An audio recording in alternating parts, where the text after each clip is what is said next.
Hello and welcome back to 3 Plus Media, where we talk about people, politics, and pop culture. And today in People, we're talking about social media influencer Raymonte.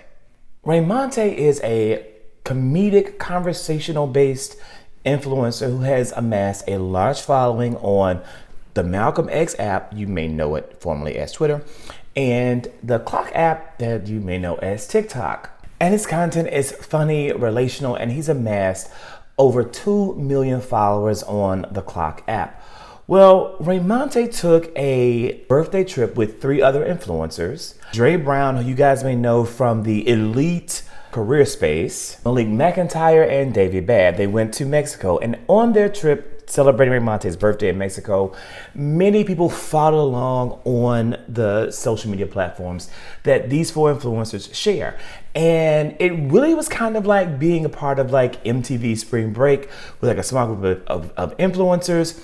And it raised the question, why wasn't this a brand trip that was sponsored for them and that brands would have capitalized on, but the trip would have been comped and paid for because we loved it, people saw it, people followed it. And this conversation made its way to Essence Magazine. And when it made its way to Essence Magazine, in this really good, insightful article, Raymonte saw it, maybe read it, and responded with this. Oh my God, Essence, thank you for the article, but this is kind of hypocritical. You all have invited numerous other influencers to events, never me. The same with BET.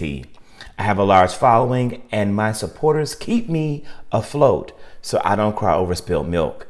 I don't need a pity party or a deep dive into why I'm not marketable. Don't use me as the example when you contribute to the problem. 2 hearts. And I was like, ouch. Well, I was like, ouch, but then I read what Essence said back in response. It has always been Essence's mission to champion creatives, amplify Black voices, and ensure that we are diversifying spaces that are non-traditionally occupied by us.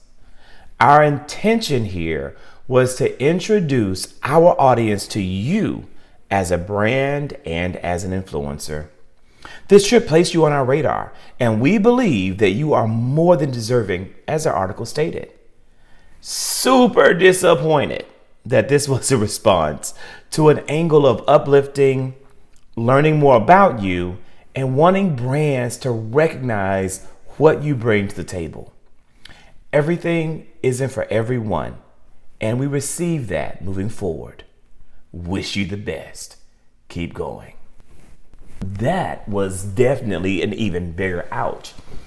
I get it.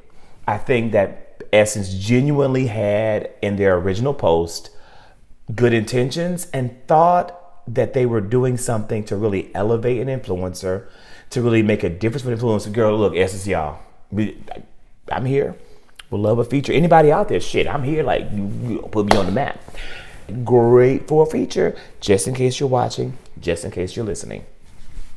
But nonetheless, if that is not how Raymonte received it, he is absolutely valid in how it came across him because it was about him and it was done to him. The bigger picture is that this explores a huge issue in the Black creator space. It brings to the forefront that Black creators are undervalued, underutilized, and definitely underpaid. Content creators, Elle Murasaki, formerly Housewives and Chit Chat on the Clock app.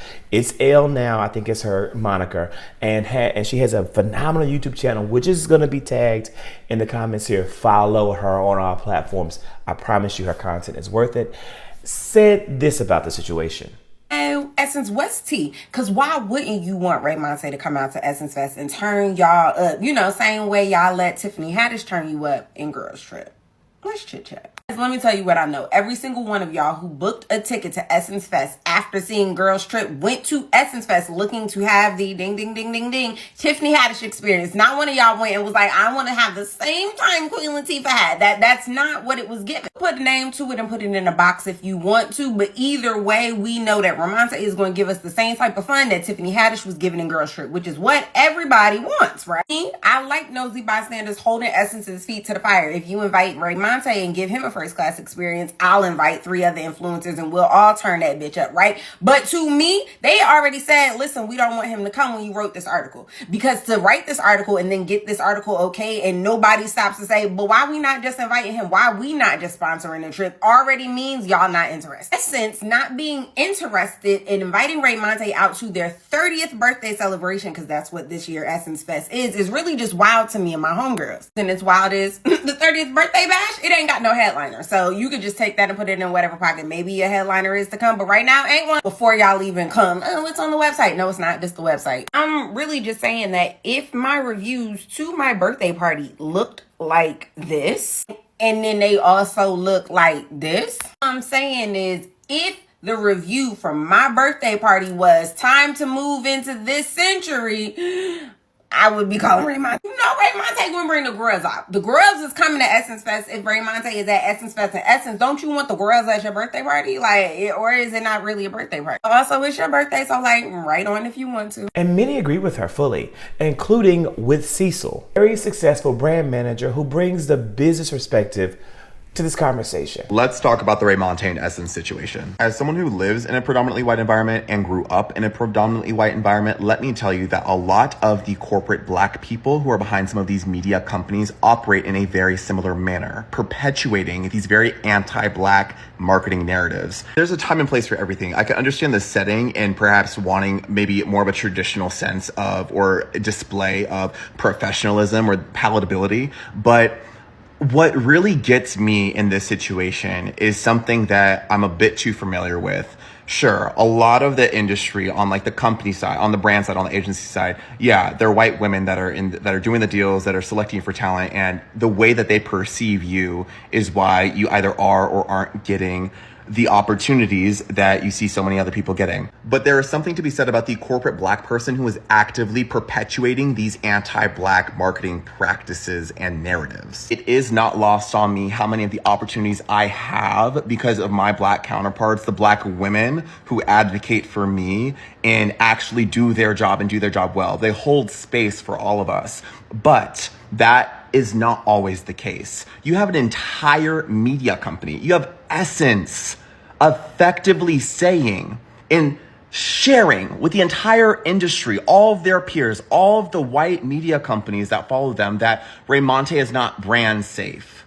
Do not get me started on the term of brand safety because it's unimaginative and it's very anti-black. There are all of these labels and algorithms that police how black creators and creators of color have to operate and how we express ourselves. I could be considered not brand safe because my most viral videos are advocacy videos. I was going to share this in another video later today, but that does not negate the fact that I make some brands 6 figures from my posts. That influence and how I come across on camera, that authenticity is because of the advocacy post, is because I don't water myself down and only show some sides of myself on the internet. Do you see what I'm saying? So for agencies and brands that are looking at these mega creators with millions of followers who express themselves differently than their environment usually allows, to look at that person and in 4K say, you're not influential, I'm so sorry, we don't know how to have you on a campaign.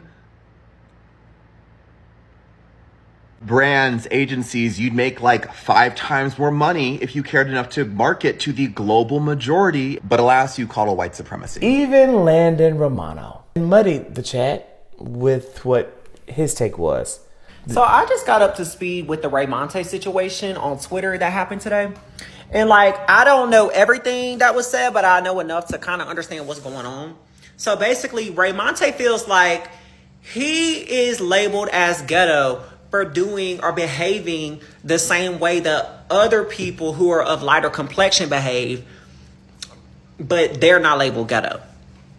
And by that, I mean me.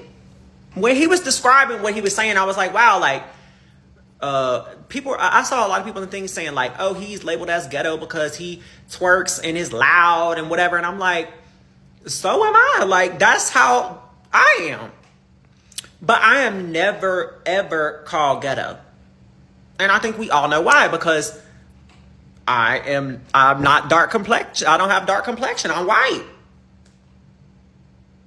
So I understand what he's saying. Like, taking Cardi out of the situation, I agree with him. Like, I see what he's saying. But I will say that, like, I also don't get the opportunities that I feel like I should be getting because, listen, I've been doing this for a long time. I've been on social media since 2013. And a lot of the people that came out the same time as me are way more ahead in their career than I am. They get way more opportunities. I think that I don't align. Like, the way that I behave does not align with certain brands. Unfortunately, it should not be that way. And I think that really is behind, like, the audience. They're like, oh, like, if he's this way, or if this person is this way, his audience is this way. We don't want to market our shit to them people.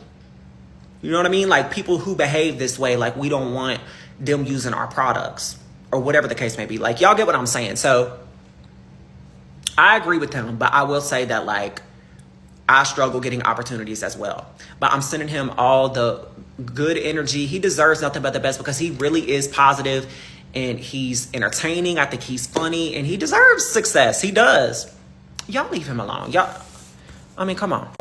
I don't know if this is a space that Landon belonged in. I do know this is not a space that Landon belonged in. And being that it wasn't, he was promptly cleared by my favorite sweet lamb and giant caller, Elle Bailey, at Boys Kitchen LA and the Bailey brand.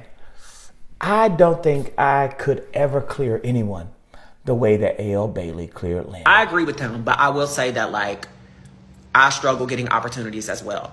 Hey, sweet lamb, I was with you, but you just couldn't get your Velcro to stick. We do not care to discuss white disadvantages when we are talking about black discrimination. If the truth were to be told, the town hall meeting was for coloreds only. It is a falsehood to believe that you and Raymonte are alike. Not when the point of view is that Raymonte is someone birthed out of the hood who inherently behaves in a fashion that they call ghetto. And when they see you, all they see is a white boy trying to cosplay black women. Even if the content was parallel one to another, the outlook is that Raymonte is a byproduct of his environment and you are an imitation. Vanilla, no bean. I'm sure you wanted to be an ally, and in the future when the opportunity presents itself, I'm sure you'll be sitting in a room full of people who look just like you. Old white men resting their anuses in dusty desk chairs. Certainly, you can mention Raymonte's name as a qualified candidate. And when one of Landon's supporters jumped to his defense, Elle said this. Hey, sweet lambs and gentle giants. I guess that tape just ain't tacky enough. I'm not handing out medals to white folks for being mediocre. I'm so sick and tired of y'all inviting them to the cookout and not telling them that their placemat is at the kiddie table. I never once said that Landon was not in favor or in support of Raymonte. What I said was that we don't care to hear about white disadvantages during a black discussion. In a world full of inequalities, why do y'all keep trying to bring up impossible equivalents? The two are not the same. When they see Landon, they see a character. When they see Raymonte, they see a hood mentality. And in case your comprehensive skills are low, that means that when they look at Landon, they see a stereotype. And when they look at Raymonte, they see a statistic. Until you are ready to address systemic inequalities and show your support for black and other marginalized communities, I don't want to hear it. How dare you think that a white face could be the brand ambassador of a black movement? If you call yourself an ally and you have a problem with me holding you accountable, you're nothing but an undercover agent who's been hired to assassinate. Y'all call me when you tired of being good girls and attaboys. Now, this is a part of the story about Raymonte and Essence, and it gives you a background so you can kind of know what's going on in these social media streets about this issue. But this issue actually took a super leap into the future. What do they call it on Star Trek? They light speed ahead. Yeah, this went light speed ahead from an issue around Raymonte and Essence to then an issue kind of like with Raymonte and Cardi B with a little Ice Spice on the side. And so I know some of you've seen that. That's wild. That's like wild. Now that is posting next. I'm like right when this is posted, that's posting shortly thereafter. So if you see this first, watch that. And hopefully if you watched that, you came back to see this. So I'm posting them both back to back. Now, with that being said, what I want to know is this. Did Raymonte overreact to what Essence did, or did Essence try to use Raymonte's virality as a come up and as a way of connecting to an audience that they're currently struggling to reach? Who's right in this situation, if anyone? I want to know your thoughts. I really do. I love reading your comments. I love engaging in your comments too. So please leave some comments. Let's see if we can engage. I appreciate it. With that being said, I want you to be blessed. I want you to be well. And no matter what you do, please keep pushing.